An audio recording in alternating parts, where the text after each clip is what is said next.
오늘도 말씀으로 하루를 시작하시는 모든 분들을 예수님의 이름으로 환영하고 예수님의 이름으로 축복합니다. 오늘은 갈라디아서 강의 그 두 번째 시간입니다. 갈라디아서는 바울이 초기에 쓴 편지 가운데 하나로서 이후 로마서를 깊이 있고 체계적으로 발전시켜 집필하는데 중요한 역할을 하게 됩니다. 이 갈라디아 교인들은 바울이 만나기 전 하나님을 알지 못해 거짓 신을 섬기는 사람들이었습니다. 그러나 바울이 자신의 병으로 인해 그 지역에 머물게 되자 그것을 기회 삼아 이들에게 예수 그리스도의 복음을 전하였습니다. 바울은 그들을 위해 수고와 고통을 마다하지 않았고, 바울의 모습에 감동한 갈라디아 교인들은 바울을 위해서는 자신의 눈이라도 빼어줄 정도로 그를 따르고 존경하였습니다. 하지만 바울이 그곳을 떠나고 얼마 지나지 않아 이들은 다른 복음으로 돌아서게 되었습니다. 즉 이들은 바울과 함께 성령으로 시작하는 삶을 출발하였지만 이후 거짓 선지자들의 유혹에 사로잡혀 파멸로 향하는 삶을 살게 되었습니다. 이를 안타깝게 여긴 바울은 이들을 향해 다시금 올바른 복음의 메시지를 편지를 통해 전하게 됩니다. 제일 먼저 거짓 선지자들은 바울이 전한 그리스도의 복음을 왜곡하여 갈라디아 교인들을 진리의 길에서 벗어나게 하였습니다. 이들은 갈라디아 교인들로 하여금 할례를 받고 모세의 율법을 지키도록 강요하면서 이 모든 것들이 의인이 되기 위한 필수 과정이라고 주장하였습니다. 이들은 전혀 다른 복음을 전하면서 갈라디아 교인들이 바울과 멀어지도록 철저히 노력하였습니다. 그래서 이들은 바울에 대한 강한 비난과 비방을 끊임없이 쏟아내게 되었습니다. 즉 바울은 진짜 사도가 아닌 그저 사람들이 보낸 설교가 중에 한 명으로서 그가 할례로부터 해방을 설교한다라면 그것은 다름 아닌 사람들의 환심을 사려는 속임수에 불과하다라는 것입니다. 그러므로 그가 전하는 복음은 단순히 사람으로부터 비롯된 것이며 베드로나 다른 예수님의 제자들의 수준에 결코 미치지 못한다라고 거짓 선지자들은 끊임없이 갈라디아 교인들을 향해 주장했던 것입니다. 이러한 사실을 잘 알았던 바울은 먼저 처음 자신의 편지에서 자신의 사도직이 교회와 같은 인간 공동체에서 위임을 받거나 혹은 어떤 사람의 중개로부터 말미암은 것이 아닌 오직 예수 그리스도와 그 예수님을 살리신 하나님 아버지께로부터 났다라는 것을 강조하였습니다.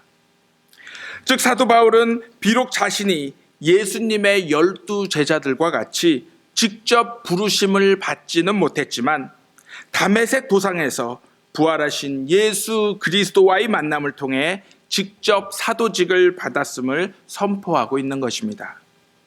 한마디로 예수님이 직접 부르시고 택하신 12 사도들과 자신이 전혀 다를 바가 없다라는 것입니다.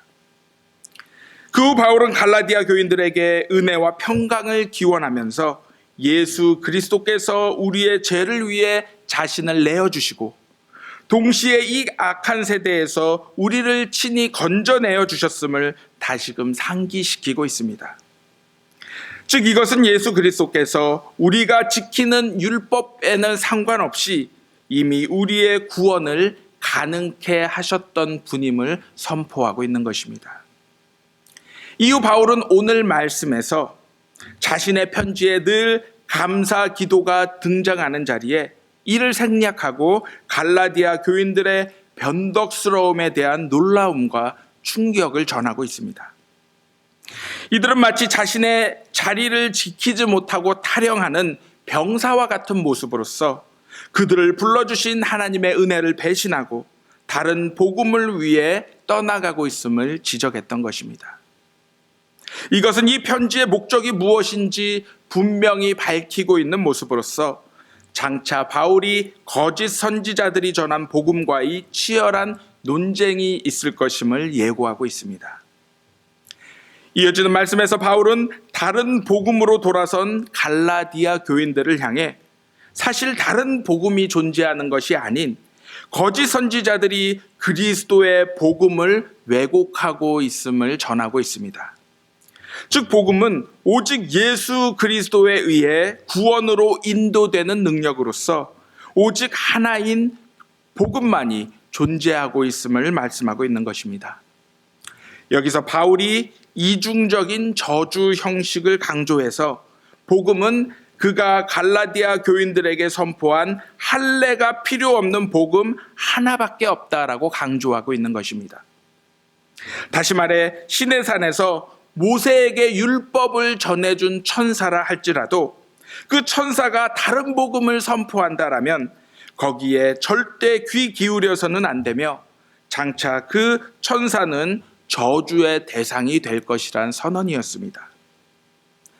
마지막으로 바울은 갈라디아 교인들에게 질문을 던지며 그가 갈라디아 교인들의 환심을 얻음으로 많은 개종자를 얻기 위해 할례가 필요 없는 복음을 선포했다라는 거짓 선지자들의 모든 고발을 거부하고 있습니다.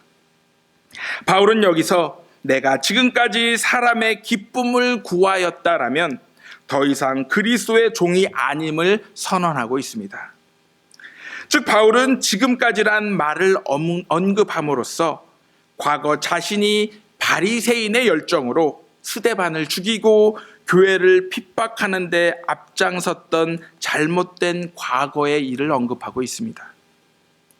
그러므로 이제 바울은 과거 율법의 토대 위에서 바리새인의 열정에 사로잡힌 자가 아닌 그리스도의 종임을 말씀하고 있는 것입니다.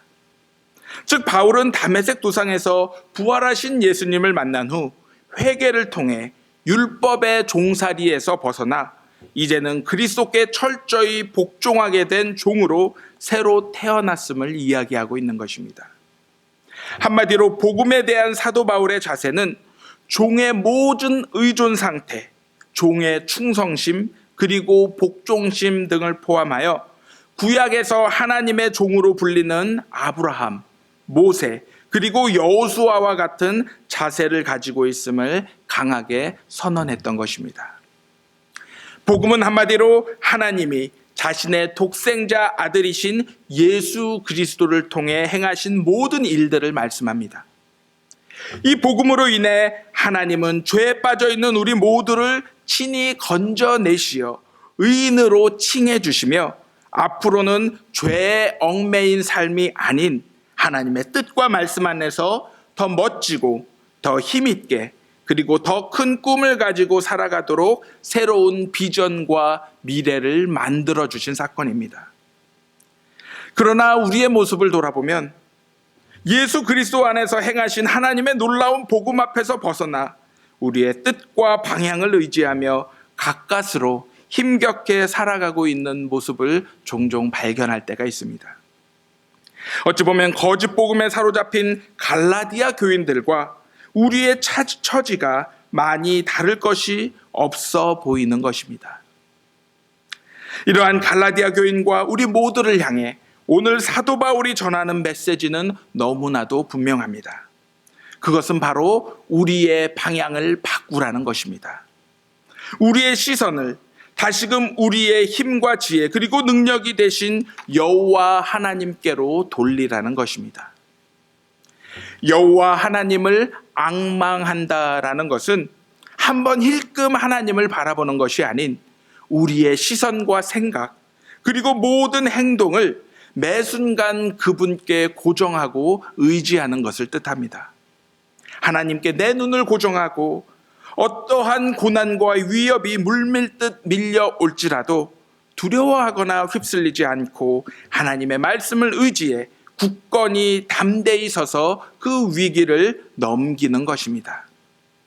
그러면 우리도 살고 우리 주변의 이웃들과 또한 우리의 자녀들과 가족들도 함께 살 수 있는 것입니다.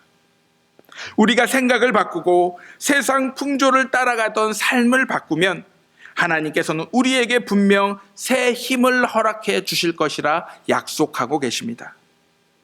새 힘은 오직 하나님께서 주시는 힘입니다. 더 이상 내가 가진 힘이 아닌 것입니다.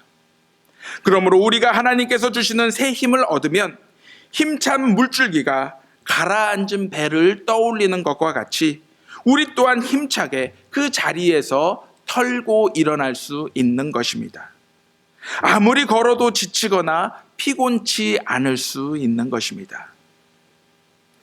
오늘 이 시간 주님이 주시는 말씀을 통해 다시 한번 우리의 삶과 모습들을 돌아보기 원합니다. 그리고 그 방향을 더 이상 세상이 아닌 하나님을 향해 바꾸기를 소원합니다. 세상에서의 성공으로 인한 왕과 같은 인생이 아닌 하나님 말씀 안에서 종으로 살아가는 인생으로 바꾸시기를 소원합니다. 그리고 어떻게든 하나님께 집중하여 그분이 주신 말씀을 붙들고 기도하면서 우리에게 다가오는 모든 고난의 파도에 담대히 맞서는 저와 여러분들이 되시기를 주님의 이름으로 기도합니다.